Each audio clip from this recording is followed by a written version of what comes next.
r/AskScienceFiction. Brian4 says, Star Wars, when Anakin had the dreams of Padme dying, if he just cut the shit and told the Jedi Council everything, would they have helped him, even though he broke the rules? CAD115 says, yes, in a way. First, Yoda or another master would remind him that the future, by its nature, can be changed. We saw this happen during the Clone Wars. Ahsoka had a vision of Padme dying to an assassin.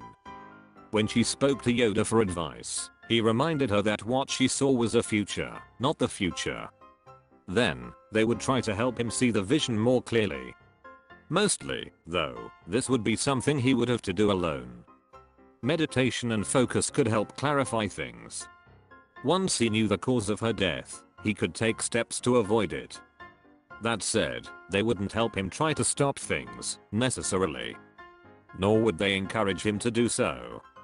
Pursuing power because of emotions like that is one of their big no-nos. Likely, he would get the same advice he got, to let go of what he feared to lose. Of course, at the end of this, he would likely have to leave the Jedi Order. He broke another one of their big rules, a rule that the Council feared he would struggle with from the very beginning. There is a non-zero chance that he would be allowed to stay, but the condition on that would be to give up Padme, and that is not something he would be willing to do.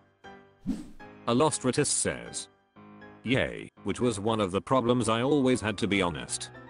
I get the I'm gonna be the most powerful Jedi ever and sticking with them stubbornly. But at the same time I always wondered. He's a well-respected, battle-tested general. He's married to a wealthy, powerful senator and best bud/mentor to the Supreme Chancellor. He already knows a shit ton/ is really talented as a Jedi Knight. He's one of the best duelists in the Order. Oh no, I've been kicked out of the Jedi Order. I guess I'll just have to settle for being an admiral or something, and leisurely study the Force after the war with my wife's vast wealth, while I raise my kids and teach them the Force. Like the frick, the Jedi gonna do about it? Man, I'd get a speeder and go rail Padme against the window of the council chamber, making eye contact with window like, oh no, I'm not a master, oh Sith spawn, life is so bad for me, oh man. Mr. Loki 13 says, I mean, they wouldn't really care if Anakin is successful or not, they just wouldn't want him in the Order. They wouldn't be mouthing at his happiness. Unless there is _19 says, if it was within their power to help her, yes, they absolutely would have. Compassion is the main trait of the Jedi. The whole issue when Anakin talks to Yoda about it was A. Anakin was being cagey about things and not giving the full information, and B. He was getting this all from a vision.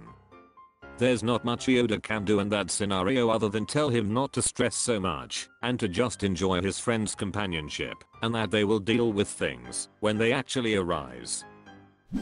Thuild Shrimp says, totally great point, and something that's always bothered me about people criticizing Yoda in that scenario. As far as Yoda knows, Anakin is worried his friend might die. There is a war on. Obviously that's a reasonable thing to stress about, and is stressing about it. Yoda is a religious teacher. Obviously he gives Anakin an answer according to his religion, and also, Yoda was right. If Anakin just chilled out and vibed with the Force, Padme would have been fine. Poorly Drawn Beagle says, they would not give him a supernatural means of prolonging her life, no. Yoda made it clear that the correct course of action as far as the Jedi were concerned was to accept things which cannot be changed. Left_resident_7007 says, well, he wouldn't have killed her, so yeah, it would have helped. Modred_the_mystics says, yes. The Jedi Order had no particular rule against relationships and allowed them, even endorsing them under certain circumstances. The Jedi Order would have absolutely helped Anakin and Padme, and though Anakin would have been reprimanded for keeping secrets from the Order, he wouldn't be banished or executed. He was a well-liked Jedi Knight, serving well in a galactic war, and he had some political power in his own right, not even counting his wife's career as a politician. The Jedi wouldn't have done much to punish him, and would have assisted in the births of the children to keep Padme alive. At worst, the Jedi with their prohibition on attachment would have wanted Anakin, Padme, and the children separated for a time, and when the children eventually joined the Order they would have been kept apart from Anakin as much as possible. r/AskScienceFiction. Totalwink says, Star Wars, what upgrades could Darth Vader have made to his suit to make him a better Force user? Obviously Darth Vader's suit is very intimidating and aids him plenty already. But are there modifications he could have made to make his life and use of the Force easier? Could he have silenced his breathing or given himself the ability to use Force lighting? Jivan says, better insulation, for one.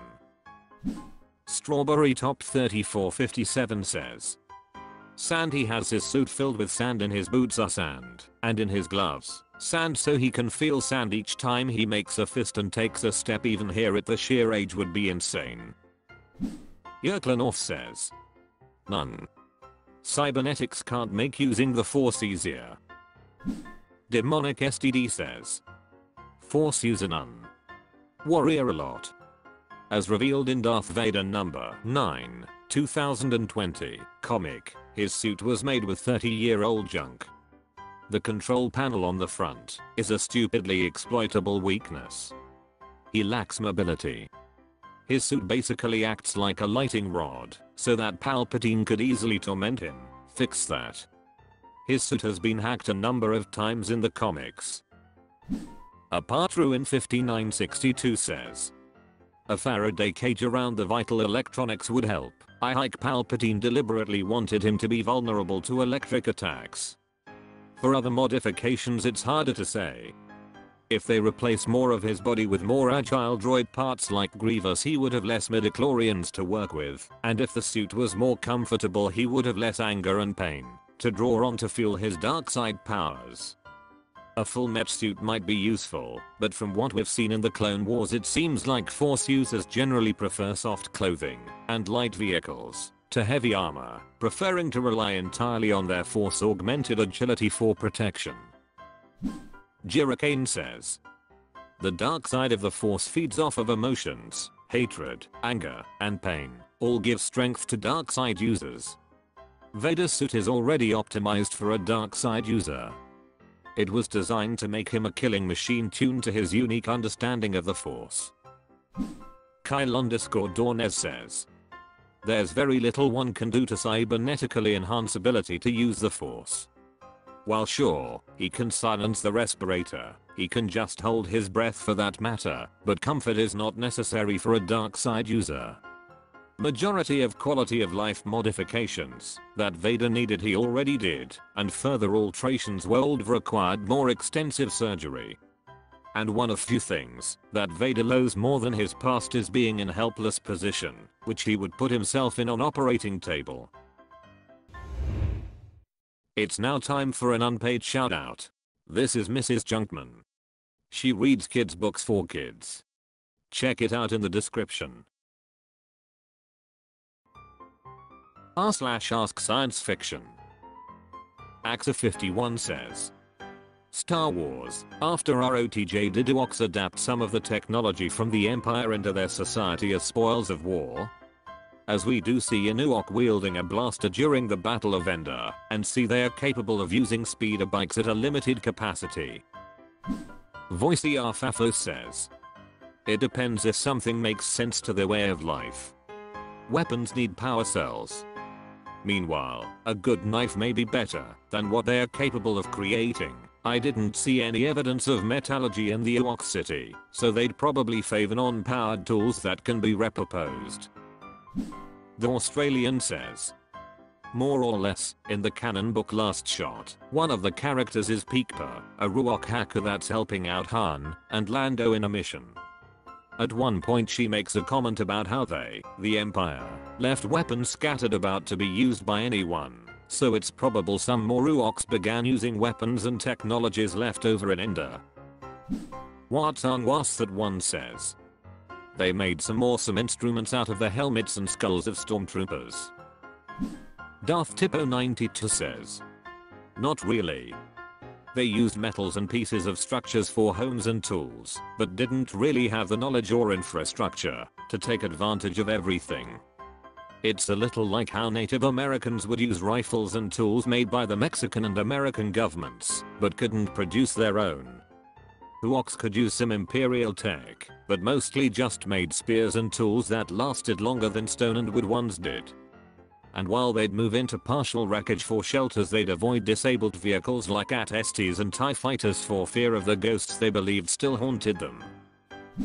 Mr. Cookie 2099 says. The sequels were too cowardly to show later generation Ewoks fielding AT-like vehicles composed of wood and roots. Horn_Python says. Maybe, but they don't have the necessary industry or understanding to maintain or reproduce any of it. Templar of Steel says. Some of them may have, more intelligent ones may have also tried to determine how the equipment worked. It's also possible that at least some of them got off-world and may have learned about the wider galaxy. Though it was also mentioned several times in the EU that the Ewoks were also subject to abduction and experimentation by the Empire afterwards, including some experimental attempts at uplifting and aggression boosting. Maximonticus says. Didn't the Ewok on the moon all die when the Death Star blew up?